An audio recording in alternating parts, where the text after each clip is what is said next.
Order! Order! You are an incorrigible delinquent at times. Behave yourself, man!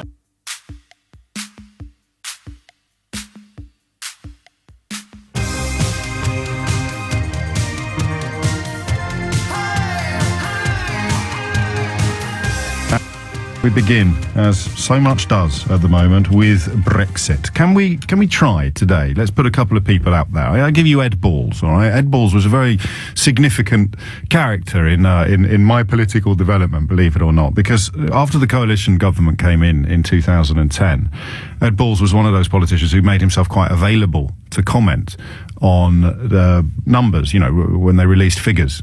He'd always be there, he'd be available, made himself more available than most, actually. But I always found myself wondering whether or not he was some sort of traitor. I should sort of clarify what I mean by that word. Whether or not actually when you're the shadow chancellor, you actively wish for bad things to happen to your own country's economy. I think all politicians must fall into this category. What do you do if you're in opposition and the government's playing a blinder? Are you glad because as a member of this country, you benefit from the government playing a blinder, or are you gutted because as the member of the opposition, your likelihood of getting your hands on the reins of power is decreased daily by the government playing a blinder? I apologise to you if this is a little bit simplistic and fatuous, but I find it enduringly fascinating. What would it be like? This is why politicians aren't like the rest of us. What's it like when you're a politician and you look at something good happening that's been done by the other lot? So equal marriage would be quite a good example. That, in many ways, was more of a sort of liberal policy, perhaps, than a Tory policy. I mean, liberal in the Whig sense. And so you wouldn't really sit there going, oh, damn, he's pulled it off. And that's why with Ed Balls, I always tried to ask him to, I never quite pinned him down on this, but very fleet of foot, as we're about to discover on Strictly Come Dancing. But I always wanted to know, what do you do? Do you actually enjoy it when things go badly? It would be stupid, to the point, in a sense, of politically suicidal to wish for bad things to happen to your country, whatever your views were on the referendum. If you're sitting here now, and I understand actually why a lot of people who won are impatient with a lot of people who didn't, because it does sometimes seem as if those on the losing side want the winners to suffer. Objectivity is almost impossible on this because, well, you're not acting out of utilitarian general interest. You're acting largely out of self-interest. That's why today's news is so interesting. That's why I've laid you on there with quite a sort of convoluted 2 minutes, because I really do think it's important to remember that the national interest is blind to your vote in the referendum or indeed your party loyalties. The national interest is just what's good for everyone, or good for us, or good for Britain.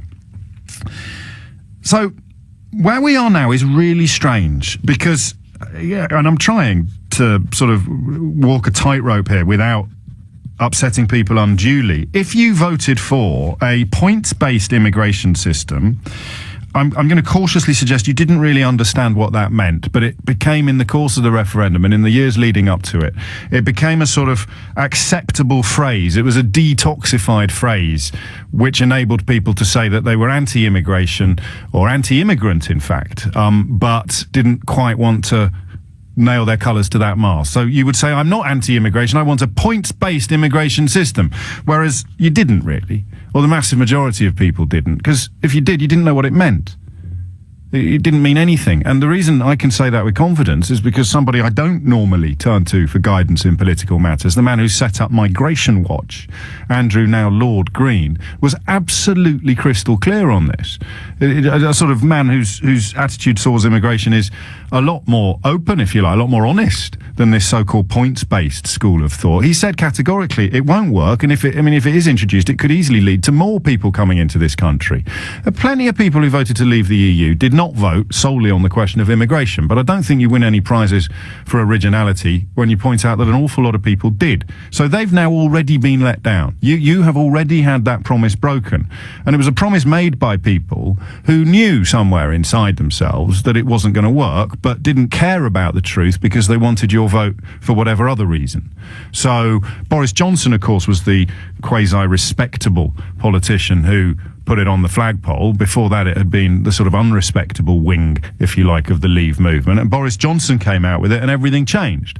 Boris Johnson, you can only understand his role in the referendum by accepting he never thought he'd win. It was entirely designed to shore up the Eurosceptic wing of the Tory party when David Cameron hung up his headphones. That was the whole point of Boris's intervention. Gove, very different. Gove acting entirely out of principle.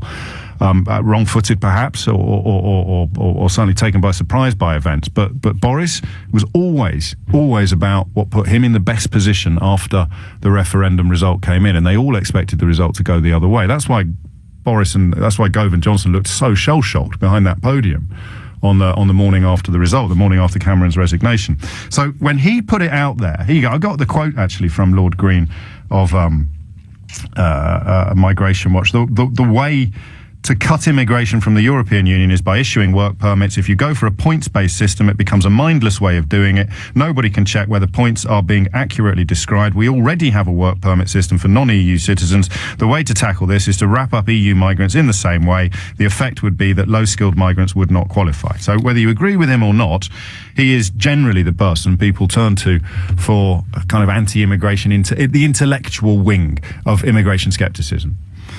So you're not getting points-based immigration. You're not getting 350 million quid a week being redirected to the NHS, or even 100 million quid a week. She's refused to pledge that. She's ducked questions about whether there would be a financial boost, and indeed the VAT slash on fuel, because if you do that, you've got to find the money somewhere else. And she is a pragmatist, this Prime Minister. She's a pragmatist. She has to deal in fact rather than feeling.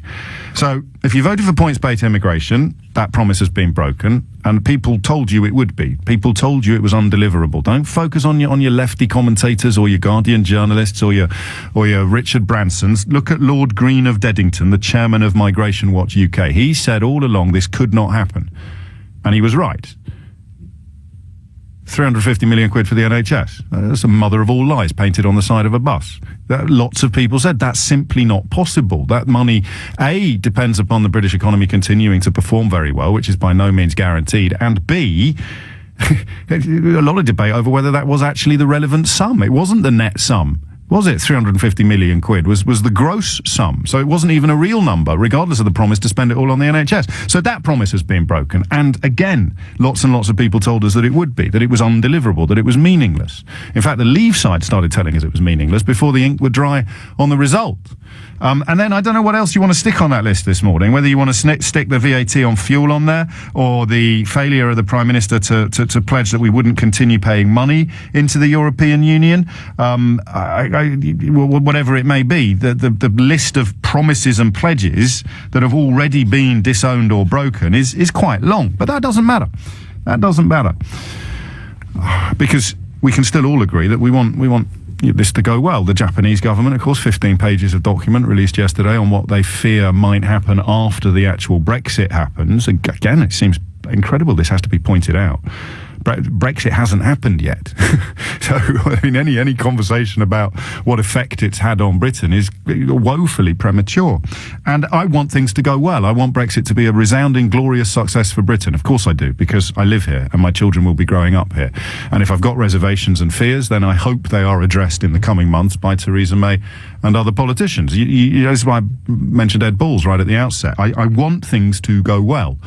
But I was one of those people who looked at what Andrew Green said about points-based immigration. I was one of those people who frequently asked voters who told me points-based immigration was a thing, what it meant, and they frequently couldn't tell me. And that these were the moments when you begin to worry about where a country is heading. What do you want? We want this. What is it exactly? I don't really know, but I like it.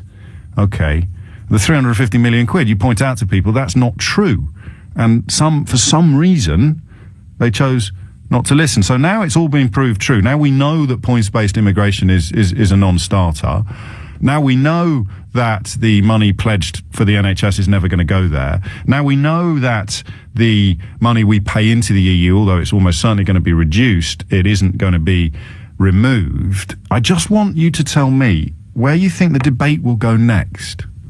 That's what interests me this morning. I apologise for sort of treating myself to your focus group skills, but I haven't got a clue. I presume that because so much anger and fear drove the vote to leave, I presume the anger and fear will grow and will continue to be directed at the other side, or at immigrants themselves, or immigration in principle. As these promises and pledges that were issued, as all politicians do in the heat of electoral battle, as they all fall apart like a cheap suit, where will the people who have been misled take their anger?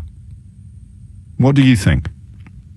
So this, of course, is a question you can answer regardless of whether you voted or not, and indeed regardless of how you voted. But as the promises get broken, where will the anger be taken? Hit the numbers now, you will get through. 0345 6060 973 is the number that you need. It's really simple. Theresa May is the Prime Minister. She's in charge, all right? She's a politician who actually has to deliver on things. You can heckle from the sidelines all you like, but once you're in charge, you have to deal in fact. I think, oddly, in terms of feeling, she's closer to Leave than Remain. I think her heart bought into the arguments about sovereignty and freedom and that kind of, if you want to call it something, you could call it sort of warm nationalism rather than cold nationalism. But she's a politician who puts the possible ahead of the impossible. And that is why I think she was a quiet Remainer. She kind of knew how difficult stroke impossible a lot of these things were going to be. And that's exactly why she put Davis, Fox and Johnson in such key positions. The most prominent, respectable politicians who made these promises, given responsibility for delivering on them, because I think, and we can talk about this as well, actually, so your analysis of the political situation is just as valid as mine. I think she's put them there partly because she doesn't think they will be able to deliver the promises that they made, and she wants them to take the blame rather than her. So you put this man in charge of Brexit, you put this man in charge of the Foreign Office, you put this man in charge of new trade deals that we can't even start negotiating until we've actually left the Union. And when things start falling apart a bit, she can kind of push the blame onto them. So lots of questions for you. The first is, what happens now? If you feel that you've already been let down, your vote to leave has already been somehow democratically discounted by the immigration and the NHS issues, where do you go? How do you feel? 0345 6060 973. And secondly, Theresa May on this one. She, to my eyes, she's doing what can be done. She's dealing in fact and reality. But the whole debate kind of hinged upon promising the public unicorns. And when the public find out unicorns don't exist, that's what it looks like to me now. I'm not going to lie to you. Everybody's going to get a unicorn. Every single person's going to get 52% of the country have voted for unicorns, magical golden unicorns. And when they find out that they're not all going to get their very own tailor-made, bespoke, magical golden unicorn, they're going to be bloody furious. But who are they going to be furious with? The people that told them unicorns exist? Or the people who didn't? I have a grim suspicion that the blame will be laid at the feet of the people who begged the unicorn sellers to shut up and go home. James O'Brien on LBC.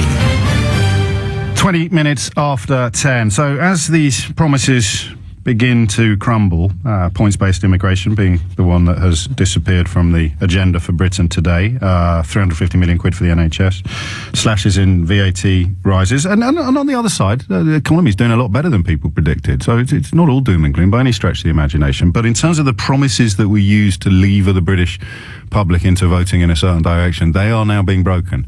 Who do you think is going to get the blame for that? 0345 6060 973 is the number that you need. Ian's in Beaconsfield. Ian, what do you reckon? Hello, James. I think this whole debate is just an attempt at muddling the situation so that they can try somehow to slowly get out of this whole situation. They didn't want it to happen. They didn't expect it to happen. And now, as you suggested, they're in shock and they are desperate to find some way of getting out of it. And this whole debate about broken promises is just muddling the issues, okay? Muddling what issues? The main thing is, well, they're muddling the Leave campaign. Who's they? Eventually, they can undermine it. The government and the media, essentially. What, Liam Fox, Boris Johnson and David Davis? Well, I think they're all... They were leaders of the Leave campaign. God, what on earth? How are we going to get out of this? But they led the campaign to get out of it. Is to muddle it. Muddle the conversations. You could have a point system. The main thing is we just need to leave. We need to regain our sovereignty. I want to be clear on. I want to be clear on who they are, because you're talking about the three men who led the campaign generally, we're talking the government, Theresa May and the government generally. The government are in charge of the country. It's their responsibility to navigate this. Yes. Okay? They don't want to do it, and they're trying desperately to find a way of getting out of it. And the best way to do that I don't think they are. I don't think they are. I think they are. I think Theresa May is categorically committed to it happening. She could easily have said, maybe we need to have a bit more of a think, maybe we need to have a... If she was, she would have triggered Article 50. She would have set up an advisory team to lead the negotiations, including Nigel Farage, because he seems to be one of our best proponents of the idea and very knowledgeable. Listen, I'm not a fan of him character-wise as a person, but he knows a lot about it. And no, he doesn't, you see. He knows a lot about sound bites, and when it was just him spouting them, like, for example, points-based immigration system, which even Lord Green of Migration Watch has described as nonsensical from the very, very start. Okay, so it's only when proper politicians started spouting the same sound bites that all these problems started. So I just need to be clear. It's being Ian. I want to. We can agree or disagree on that. He couldn't wait to get out of the party as soon as the result had been delivered. I think that tells you everything you need to know about his understanding of the scale. Well, I'm not, mate. You're the fanboy. Here's the problem I've got. The government are deliberately muddling the waters because they don't really want to leave, and they're pretending that the points-based immigration system is a bad idea, even though they've said that that the people on the Remain side have said that all along. My point is that it's all a distraction. What we need to do is focus on coming out and then sorting the things out as we go along. Basically, you have advisory teams, you look at the way it works in other systems, in other countries, and you come up with something. And they're doing all that. It's stalling. No, they're stalling. Okay. You know, and also. So when will they stop stalling? 350. When can we have a conversation about what is actually happening rather than the distractions and the stalling? What date would you put on the government actually now? Article 50 should have been triggered almost immediately. You know, and they're saying, you know. No, I'm not asking what should have happened in the past. I'm just asking what people like you in the future. At what point do we take Theresa May's comments in good faith? At what point can we say, actually, I think the Prime Minister is actually describing reality? Because at the moment, with the greatest of respect, you're still down the rabbit hole, Ian. You're still accusing all the mainstream politicians of somehow not describing reality. At what point can we presume that Theresa May, and I guess under your analysis, the three men who led the campaign to leave are now doing the work of the Remainers, are they? Just to be clear, David Davis, Boris Johnson and Liam Fox, they've now turned sides and are helping the government distract and stall. I just don't think any of them really seriously believed that they were going to get that result. But are they part of the stalling process now? Don't worry, it's okay. We've got it in the bag. Are they part of the stalling process as well? So the Brexiteers, as they're called, are they now running distraction for Theresa May? Are they part of the stalling process? Can we get back to the... No, because it's your point. You've rung in to tell me your feelings and thoughts, and now you're realising that they kind of don't really stand up to scrutiny. You want to start talking about something else? My thoughts, or do you want to talk about the topic that you asked people to call about? That's exactly what we're talking about. You're saying that the points-based immigration debate today is a red herring. The phrases you used, stalling and distraction. I'm just asking whether... Yeah, they're muddling. I'm just asking whether the Foreign Secretary, the Minister for Brexit, and the Minister with responsibility for international trade, who all campaign to leave, are they now part of the stalling and distracting process? I suspect that they didn't want to leave in the first place. Okay, I've asked you 6 times, mate. So I guess this is one answer to the question that I'm asking. Who are you going to blame? Well, I'm going to blame them. Who's them? The government. What, all of the government? Yeah. Well, even the ones that campaign to... Yeah, especially... them. I'm blaming them. Why? Distraction. Stalling. This is Theresa May. This is Theresa May, who was not a passionate campaigner for either side, but whose head went down the Remain road, while I believe her heart was on the Leave side. She's now telling the country what's possible, what's doable, what's plausible, what's feasible. And the points-based immigration system's already off the table. Ian, I think, very valid voice, if you like, of that denialism. No, it's not. It's not off the table at all. Well, mate, it is. So who are you going to blame? Well, I'm not going to blame anyone yet, because I don't believe it is actually off the table. Martin is in Bromley. Martin, what's going on? Yes, good morning, James. I've been asked to keep it light by your telephonist. Good. I think you've already failed that. Okay. No, can I just give you a very short anecdote? I think it's from John Major's memoirs. When he was Foreign Secretary, he went out to China. I mean, this is about 30-something years ago. And during negotiations, there was a break, and he was talking to his Chinese counterpart, and John Major said, what do you think the consequences were of the French Revolution? And the Chinaman sat there, thought for a little while, and looked at John Major and said, "It's too early to say." Now, I think, no, I have kept it light. That's lovely. Bit less self-reference, and then we'll be winning. No, the point I'm making here. The ink is barely dry on my polling card from this, and to say that's off the table, that's not going to happen. Who's she going to blame? For God's sake! Did you use a pen when you voted? A quill? No, you said the ink. I mean, did you use a pen? I'm just intrigued. No, the ballot paper. The poll card. The one they send out before you go and vote. Yes. So why is Theresa May not telling the truth then? Look, nobody has a grip. I didn't see this coming. I didn't see this coming. Is this going to be the answer for the whole hour? Is it just going to be that we don't trust Theresa May now? She's only just saying this. No, I've not said anything like that. I've been asked to keep it light. I'm going to try and do so. But Theresa May is in a position that she neither wanted nor, apparently, I don't know what's in her heart. All I can judge is the words that come out of her mouth. And being a politician, they are somewhat weaselly every now and then. Now, the thing is, she has got a cabinet, I hope, behind her on this. And on what, though? I am so full of hope that we can make a... Well, everybody has to be full of hope, but I mean, I'm going to insist that people actually answer the question. You can't keep telling me I don't believe that the system is really off the table. The system, an Australian-style, points-based immigration system was never actually on the table. It's a line that people like Farage spout because it's a sort of detoxified way of expressing anti-immigrant sentiment. It's a bit like saying I'm not racist but, or one of my best friends is black. That's what your points-based immigration system was. It was a way of being able to articulate your fear of foreigners and your swallowing wholesale of right-wing media lies about public services and funding without sounding like a racist. I want a points-based immigration system. It's a lot better than saying, which you would have said 20 years ago, send them all back home. Although that's coming back to the fore now, because that's what happens when you bring in the middle-class version of send them all back home, is that the non-middle-class people think their version has been validated as well. So that is where we are. The points-based immigration system was never going to work. 2 calls this morning just not accepting that, still pretending that there's something else there that might happen. I want you to tell me, regardless of how you voted, where you think the blame will go when people like, I guess, Paul and Ian, when they realise that actually the people who said that was never going to fly, that cannot work. It works in Australia because they're actively seeking more immigrants. They actively have a bigger proportion of their population that is from an immigrant background than ours. The Australia parallel was as bogus can be.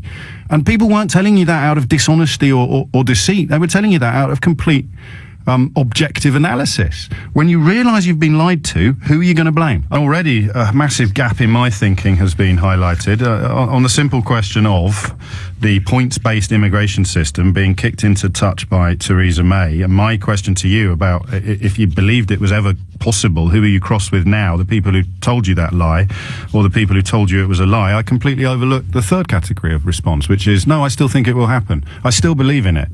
To which, for the last several years, my response is, oh, well, how does it work?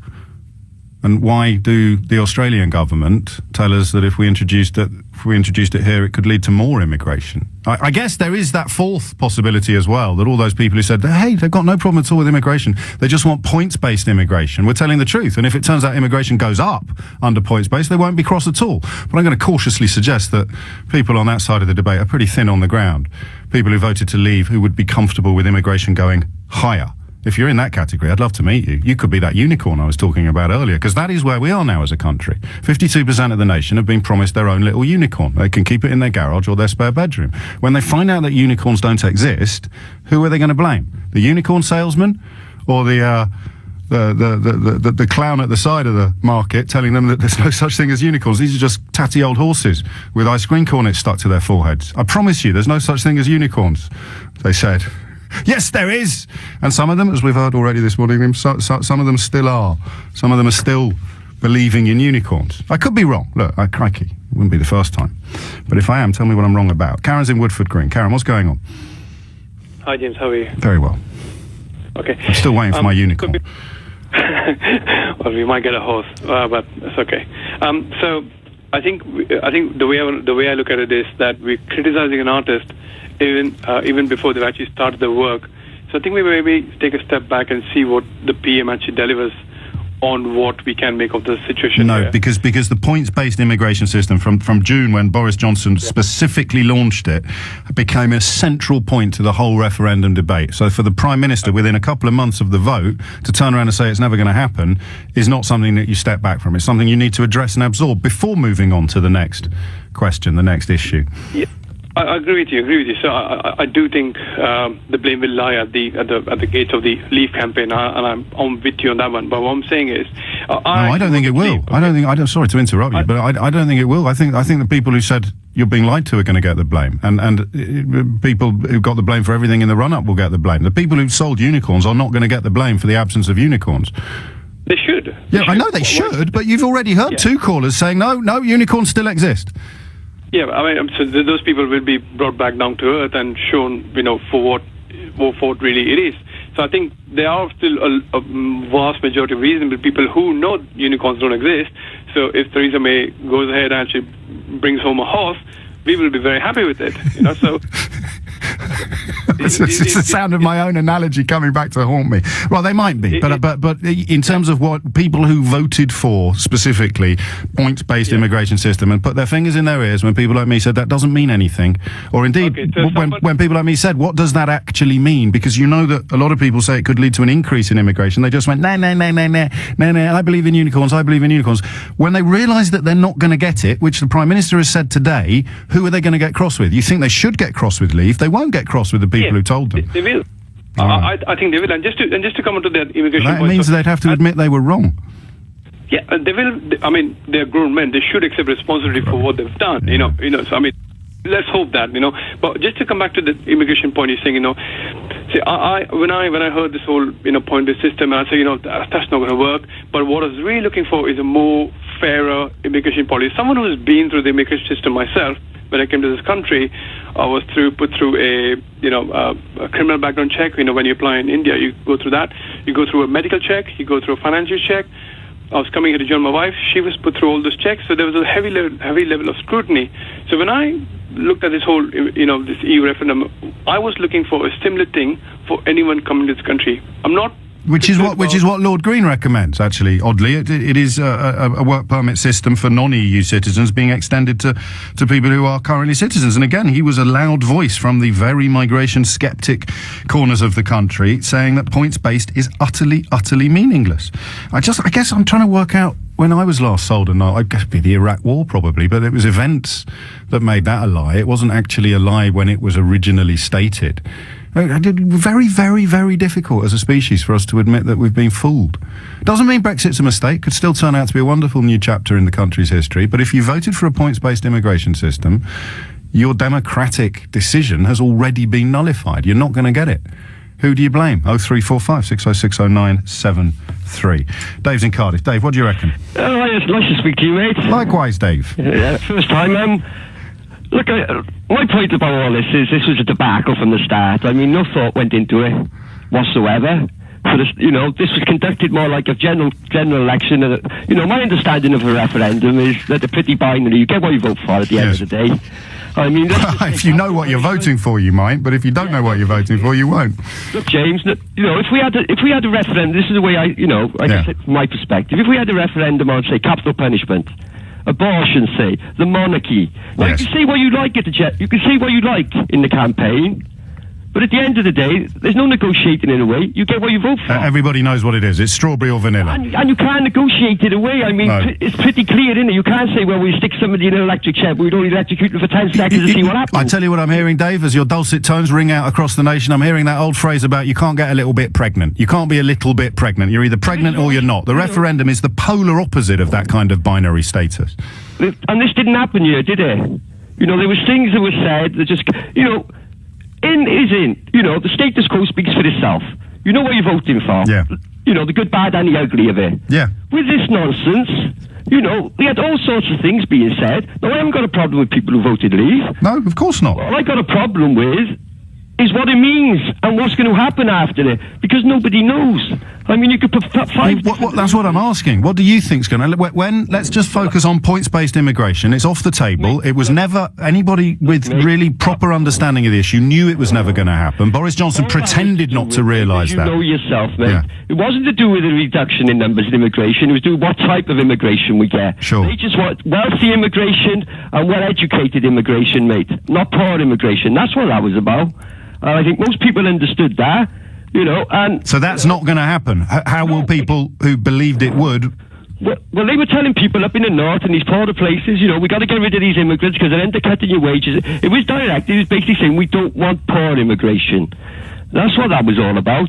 I mean, you know, and now she's going back on this, and Brexit means... What does that mean? And it's a debacle, isn't it? Let's be honest. I mean, this was an abject failure in democracy, not an exercise in it. I mean, how can... Right, we have 48% remain. And then you've got so many component parts of a leave vote that adds up to 52%. And that's democracy. Well, I see what you mean. So the Remain vote was binary. So the 48% were doing a very simple vote for keep things. Do you want to keep things as they are, or do you want to throw everything else up in the air and see where it lands? And they all voted to keep things as they are. The people who voted to throw everything else up in the air and see where it lands thought that they were voting for something specific, which is why I keep banging on about these specifics, like the points-based immigration system, like the 350 million quid. A few of you are tweeting me, I think with a straight face, although it's very hard to tell at the moment the difference between parodies and people. It was never a promise, it was just a suggestion. Because that's what you do when you plaster big figures on the sides of buses. It's just a suggestion. It's just a suggestion. It's not intended to sway anybody's vote in any way. We're just making suggestions. Hey, we could all have jam for tea. We could all have a unicorn by Christmas. Just a suggestion. It's not a promise. It looked like a promise to me. It looked like not like a promise to people who cast their vote. And now they're realising that a lot of the things they thought they voted for aren't going to happen. They still want to leave. Fine. Great. Get it. Brexit means Brexit. But that's all it means. Brexit means exit. Terms of exit, nobody knows. Britain after exit, nobody knows. Immigration rules after exit, nobody knows. Trade situation after exit, nobody knows. It's the people that told you they did know that I'm most interested in. Most interested in. The people who told you they did know what this would look like. How do you feel about them today? Laszlo's in Stamford Hill. Laszlo, what made you pick up the phone? Hello, hi. Basically, what I think is this whole leaving the EU thing, it's only going to lead to a few stuff. First of all, it's going to lead to a racist breakout in England. Well, it already has, but that might go away again. Yeah. And there was racism here before the vote. It just wasn't really kind of tolerated in quite the same way that some campaigners during the Leave campaign. One thinks of Mr. Farage's poster. He kind of just said it's okay to be racist now in Britain. Yeah, exactly. And I personally got a little bit of racism on the street, just a few days after Brexit, the vote came in, or the results came in. And in a way I was surprised, in another way I wasn't. But on the other hand, I think this only going to lead to a broken UK. And also gonna lead to a broken EU, because I'm born in Hungary and I still contact two people in Hungary, and I only hear one thing from Hungary, that the Hungarian government wants to get out of the EU because the UK, they think that the UK already left the EU, and I have no idea if people want to leave, but I know the government planning to do their own version of Brexit. More confusion on the way is pretty much all you can say, and the racism thing, obviously, for a variety of reasons. I've been quite in the front line of mapping that, reporting it, and indeed condemning it. And of course, situations in Harlow unfolding appear to be getting worse rather than better over the course of the weekend. I don't know how we get that genie back in the bottle, but I know I don't live in a country that will tolerate this kind of upsurge in hatred indefinitely. The scales have to fall from people's eyes eventually, but they haven't fallen yet. I don't know when that will be. I hope it doesn't get worse before it gets better, but I fear it probably will. Laszlo, thank you. A bunch of questions this morning, some of which have popped up in the course of the conversation about so-called points-based immigration systems. It isn't a matter of opinion to say that it could never really have applied to Britain in the way that it applied to Australia. It's a matter of it's about as close as you can get to fact when you're discussing comparative political systems. The points-based, the Australian-style immigration system was never, ever, ever going to work in Britain, and it's almost surreal saying that, because in the interests of balance and impartiality and in debate, the run-up to the referendum, everybody had to sort of pretend that it might. It's a bit like climate change. You get 99% of the world's scientists on one side of a television studio, and you've got Nigel Lawson or that Claypole fellow, the blogger, on the other side of the studio. And you sort of go, well, hang on a minute. This is the thing I find most surprising now that I do some work at the Beeb. But what do you mean impartial? It's 99-1. It's like the economists in the run-up to the referendum. How can you be impartial? When you seriously, it's not impartial to say there's 99% of the qualified analysis and there's 1% on the other side. What do you mean you're going to treat them equally? So you had to treat people equally when they said points-based immigration system. If you're a cheeky fella like me and you say, what does that mean? And they go, oh, I don't know. You're not allowed to say, well, the other fella knows, so he must be better than you. You've got to be impartial. Oh, no, points-based immigration system may well be an improvement on what we've currently got. Point is, I know what we've currently got, and the people flogging points-based immigration systems didn't have a Scooby-Doo what it was they were selling. Except, of course, some of them did. They knew full well what they were selling. They were selling lies and snake oil and division. And they still are. James O'Brien on LBC. It's 10:51, and I get this as well. People, you can't just accept the vote. You've got to move on. Now, I don't know if you've ever heard of a television program called Match of the Day. It's a football-based entertainment that happens after the results have been recorded. So, Football Focus is all very well.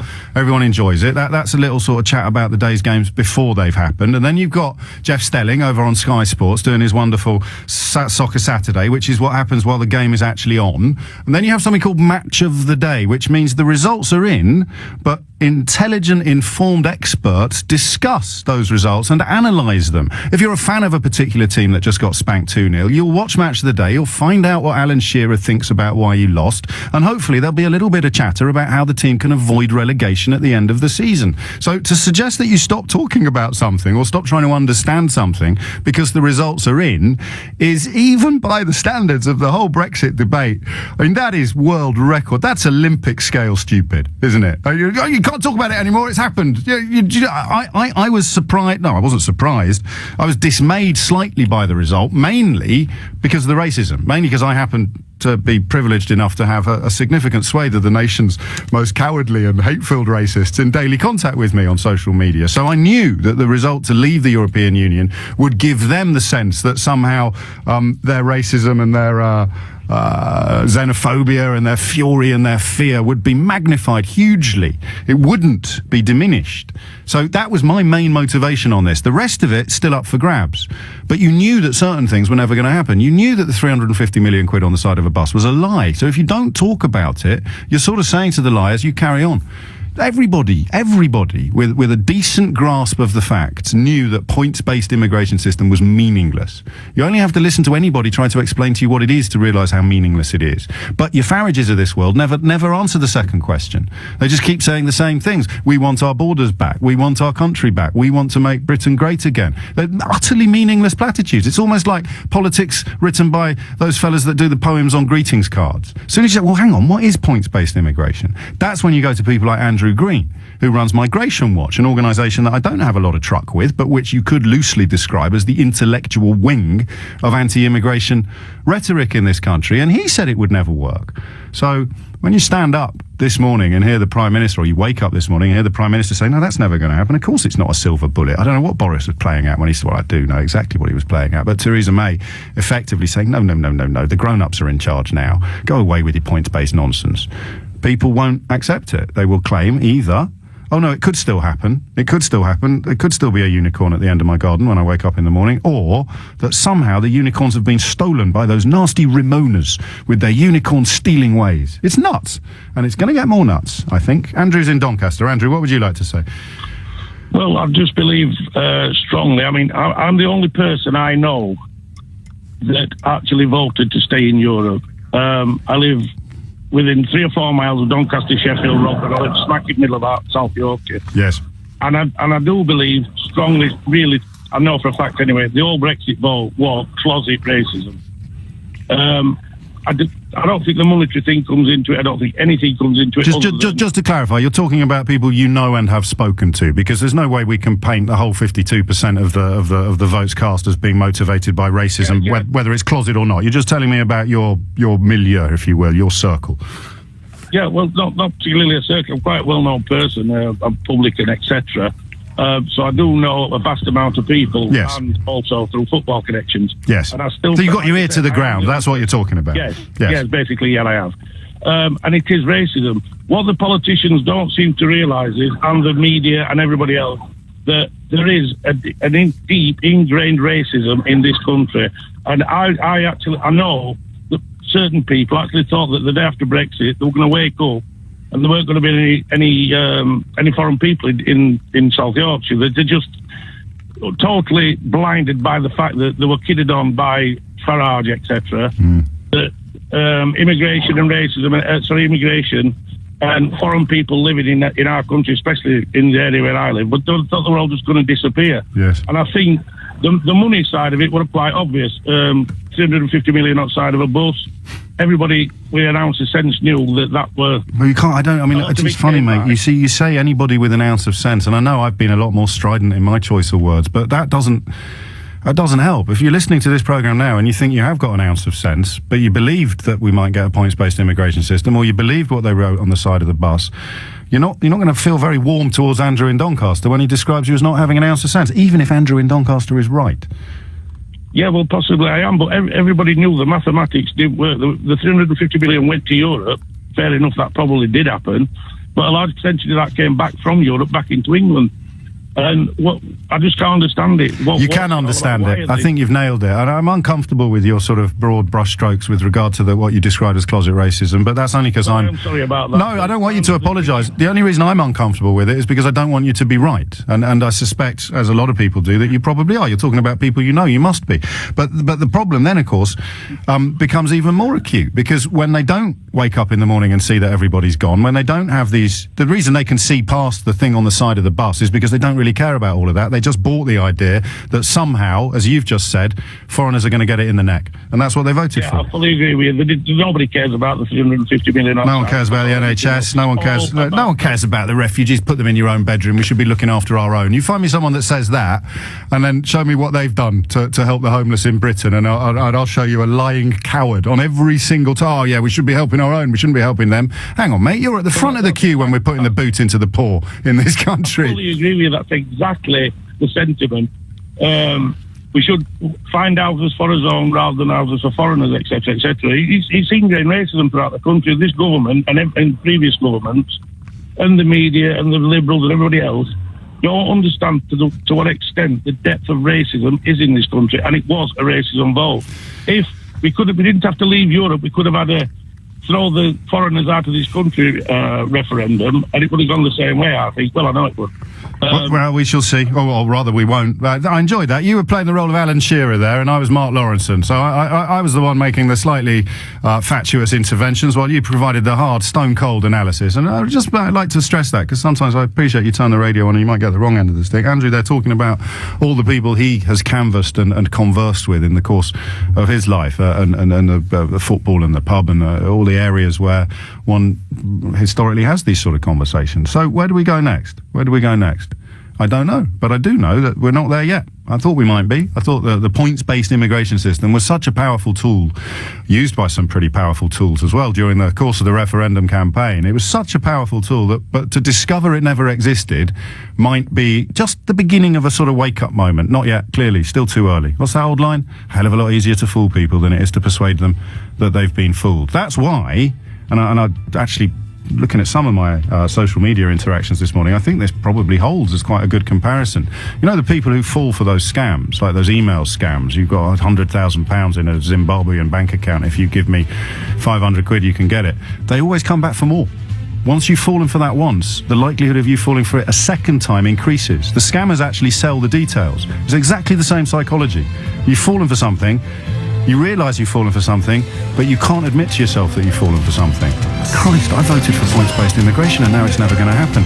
Right, okay, take a deep breath, start again. Yes, it is. I do believe in unicorns.